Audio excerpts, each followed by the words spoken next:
we're going to keep this thing moving. The next two polls, we got hailing both of them out of Philly. The first one we're going to bring up is Lauren Russell. Lauren, she be, let's go. Thank you, Darren. So tonight I'm going to do sick leave. It's an oldie but goodie, very familiar to many, but necessary reminder. I beg thee, forgive me, Father, for I have sinned. Walking into your office would be the hardest decision, but I had to. I loved you. I could no longer give your enemy permission to mock you. I was afraid that my symptoms might infect your congregation. You see, your brethren was just what the doctor ordered. I was sick and your word was my medicine. You prescribed a double dose of discipline. Your forgiveness was my amoxicillin. The back row was my personal basement, and prayer, well, prayer was my best friend. Forgive me, Father, for I have sinned.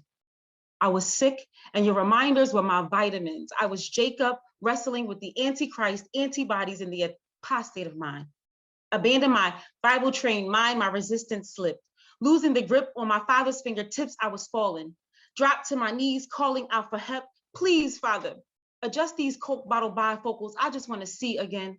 Satan's got me in a chokehold. I just want to breathe again. So I came in for checkups twice a week, because while the spirit is willing, the flesh is weak. And while your staff was obedient and didn't speak, it didn't affect me. I knew they loved me. They were patiently awaiting my return from sick leave. And this is a true story, but it doesn't have to be yours. So take it from me. Think twice before you dine with the devil. Be sure to thoroughly review the menu prior to putting in an order for two, or whatever the world's having. You are wired different. Your diet's different. Satan is mad scientist. He will genetically modify serpent and call it steak. Oh, but we all know a snake when we see a snake. At his table, there is no such thing as dine and dash. His food poison will have lasting effects, and you will continue to gag on bad choices from your past. Instead, fill up your wine glass with heartfelt prayers. Get drunk like Hannah in it. Mind over matter with it. Play the act out in your head, fast forward to the ladder with it. Because now is just not the time to go keto. I prefer Whole30 times 12 with a shelf life of forever, indulging in organic foods, including the everlasting life-sustaining antioxidants of truth. From your youth, you've heard it's imperative to institute the truth in your heart. So reject those late night cravings and avoid those carbs, but never meal replace your fruits. Go heavy on the love, overdose on joy, and the abundant consumption of peace will ultimately guard your heart from the ultimate thief. Practice self-control and increase your faith so that you are strong enough to not only run, but win this race. Load up on patience and steady your pace, and never allow creation to take the creator's place. Now, always, always remember this last one like it's the first.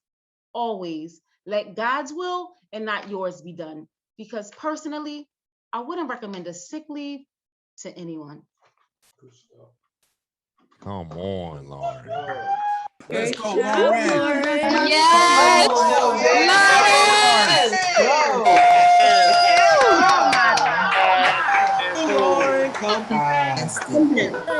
No sleep. Hair flipper playing the Is that something, Sheriff? I think I need a copy. Don't recommend it either. Come on. I know. Please, yes, love it. She said your diet is different. Ugh, that's nasty. No, that's nasty, Lauren. Thank you so much. That's you really that's different right there.